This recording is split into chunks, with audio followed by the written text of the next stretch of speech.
ไปที่ผลกองประชุมสมัยสามัญของรัฐบาลประจำเดือนพฤศจิกายน 2025 ในตอนแรกของวันที่ 12 ธันวาคม 2025 ที่สำนักงานนายกรัฐมนตรีท่านสนไซสิทธิพไซรัฐมนตรีประจำสำนักงานนายกรัฐมนตรีโฆษกรัฐบาลได้แถลงข่าวต่อสื่อมวลชน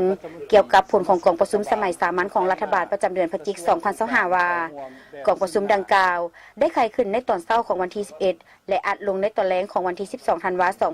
2025 ที่สำนักงานนายกรัฐมนตรีภายใต้การเป็นประธานของท่านสนไซศรีพันดรนายกรัฐมนตรีมีบรรดาทานของนายกรัฐมนตรีสมาชิกรัฐบาลผู้ต่างหน้ากระทรวงองค์การเข้าร่วมแบบซึ่งหน้าการนำของนครหลวงเวียงจันทน์และบรรดาแขวงเข้าร่วมผ่านระบบกองประชุมทางไกล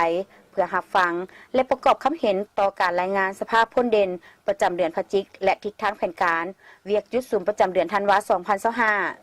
กองประชุมครั้งนี้ได้พร้อมกันค้นคว้าปรึกษาหารือประกอบคำคิดคำเห็นและพิจารณารับรองเอาบรรดาหัวข้อสำคัญคือวาระที่ 1 สรุปเวียกงานพ้นเด่นประจำเดือนพฤศจิกและทิศทางแผนการประจำเดือนธันวาคม 2025 ของรัฐบาลรายงานสภาพพ้นเด่นในภาคพื้นและสากลสภาพพ้นเด่นเวียกงานป้องกันชาติป้องกันความสงบรายงานการเก็บข้อมูลและผลการศึกษาตั้งด่านเก็บเงินค่าบริการผ่านทางหลวงแห่งชาติเลขที่ 13 ใต้ในกิโลเมตรที่ 715346 ระยะทาง 275 กิโลเมตรและทางหลวงแห่งชาติเลขที่ 12 แต่ท่าแขกหาซ้ายแดนลาวเวียดนามระยะทาง 143 กิโลเมตรในนั้นต่อการสรุปเวียกงานพ้นเด่นประจำเดือนพฤศจิกายน 2025 ของรัฐบาลเห็นว่าถึงสภาพการภาคพื้นและสากลยังสืบต่อพันแปรไปอย่างซับซ้อนและคาดเดาได้ยากแต่รัฐบาลได้สุ่มใส่จัดตั้งปฏิบัติบรรดาคาดหมายที่ระบุไว้ในบรรดามติสภาแห่งชาติการปฏิบัติแผนพัฒนาเศรษฐกิจสังคมแผนงบประมาณและแผนเงินตราตามมติกองประชุมรัฐบาลเปิดกว้างครั้งที่ 1 ปี 2025 มีผลสำเร็จหลายด้านเป็นต้นได้เอาใจใส่จัดตั้งปฏิบัติเวียกงานป้องกันชาติป้องกันความสงบทั่วปวงชนรอบด้านเหตุให้ทั่วประเทศสืบต่อมีเสถียรภาพทางด้านการเมืองสังคมมีความสงบและเป็นระเบียบเรียบร้อยโดยพื้นฐานปรากฏการณ์ย่อท่อในสังคมสืบต่อได้รับการแก้ไขเป็นก้าวอัตราเงินเฟ้อ 4.8 ส่วนห้อยเฉลี่ย 11 เดือน 2025 อยู่ระดับ 7.9 ส่วนห้อยสามารถปฏิบัติได้แผนรายจ่ายเงินเดือนเงินนโยบายต่างๆได้เพียงพอสามารถชำระหนี้สินภายในและต่างประเทศตามข้อผูกพันสัญญาได้สุ่มใส่ปฏิบัติมาตรการด้านการค้าโดยเฉพาะการคุ้มครองราคาสินค้าคุ้มครองการนำเข้าและส่งออกสินค้าเข้มงวดหลายขึ้นโดยสุ่มใส่การผลิตกสิกรรมเพื่อค้ำประกันเสบียงอาหารการผลิตเพื่อทดแทนการนำเข้าและการผลิตเพื่อส่งออกโดยสามารถส่งออกสินค้ากสิกรรมป่าไม้สัตว์และผลิตภัณฑ์สัตว์มูลค่า102 ล้านกว่าดอลลาร์สหรัฐได้สุ่มใส่แก้ไขสภาพการขาดเขินไฟฟ้าโดยเร่งสร้างพลังงานแสงตะเวนและสุกโยโครงการพลังงานไฟฟ้าที่ได้รับอนุมัติแล้วให้ดำเนินการก่อสร้างสำเร็จตามแผนได้สืบต่อปรับปรุงและก่อสร้างพื้นฐานโครงรางเส้นทางทั่วประเทศให้มีความคืบหน้าไว้โดยสุ่มใส่ปฏิบัติโครงการที่ได้บริมสิทธิ์ของรัฐบาลเป็นต้นโครงการก่อสร้างทางด่วนนครหลวงเวียงจันทน์ฮานอยโดยการฟื้นฟูทางหลวงที่เปเพจากภัยธรรมชาติโครงการยกระดับทางหลวงแห่งชาติสายต่างๆรวมทั้งโครงการก่อสร้างขัวปรับปรุงด้านซ้ายแดนและอื่นๆเพื่อสามารถสัญจรไปมาได้สะดวกทั้งเสื่อมจอดเสื่อมโยงภายในภาคพื้นและสากลเอื้ออำนวยให้แก่การผลิตการบริการการค้าและการลงทุนได้สุ่มใส่ขึ้นทะเบียนและออกใบตดินมีความคืบหน้าเป็นก้าวๆได้เอาใจใส่พัฒนาฝีมือแรงงานคุ้มครองและส่งเสริมแรงงานภายในเข้าสู่ตลาดแรงงานทั้งภายในและต่างประเทศสำเร็จการปฏิบัตินโยบายต่อผู้มีผลงานและคุณงามความดีในภารกิจปฏิวัติศาสตร์ประชาธิปไตยในงวด 4 ปี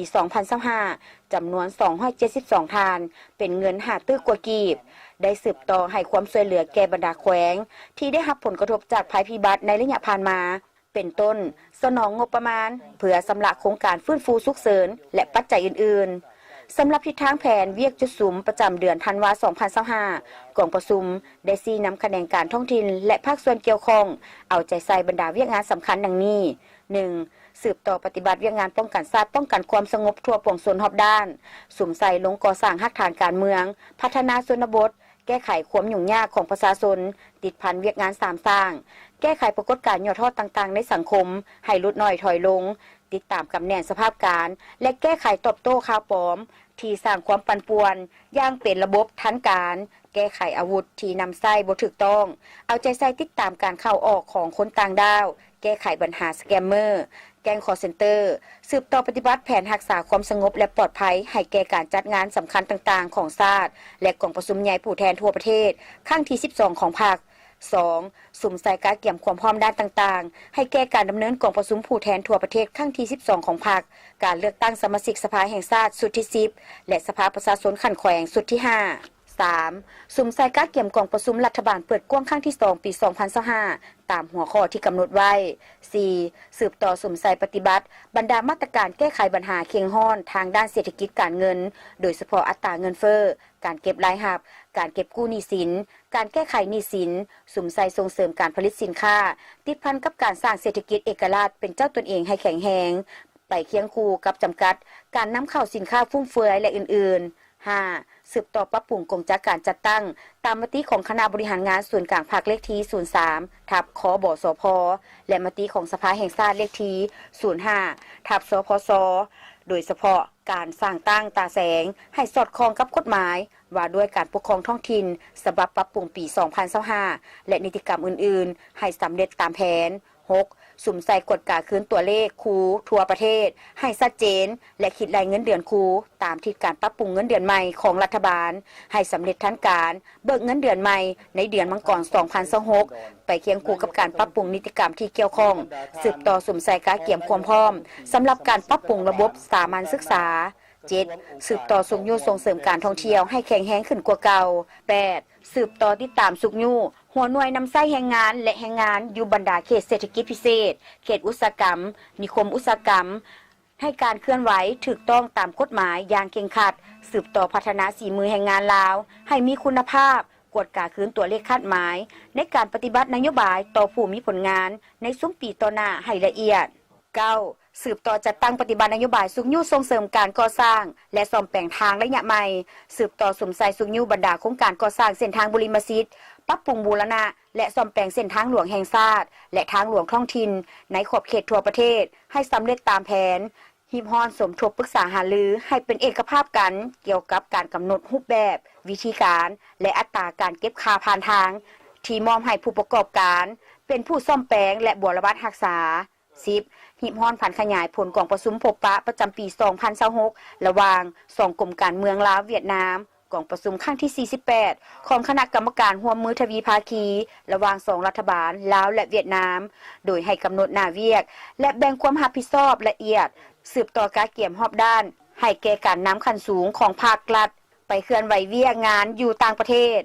วาระที่2กองประชุมเห็นดีด้านหลักการหับห้องเอาหางนิติกรรมจำนวน7ฉบับคือ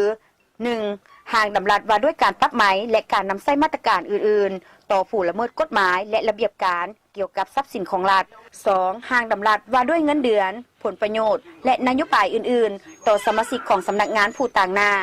3. หางดำรัสว่าด้วยการสกัดกั้นและแก้ไขวิกฤตการณ์ของระบบการเงิน 4. หางดำรัสว่าด้วยการปรับไหมและมาตรการอื่นต่อผู้ละเมิดกฎหมายและระเบียบการเกี่ยวกับการควบคุมยาสูบ 5. หางดำรัสว่าด้วยการจัดตั้งและการเคลื่อนไหวของคณะกรรมการคุ้มครองน้ำแห่งชาติ 6. หางดำรัสว่าด้วยมาตรฐานพ้นทุกข์และมาตรฐานการพัฒนาและ 7. หางดำรัสว่าด้วยฝุ่น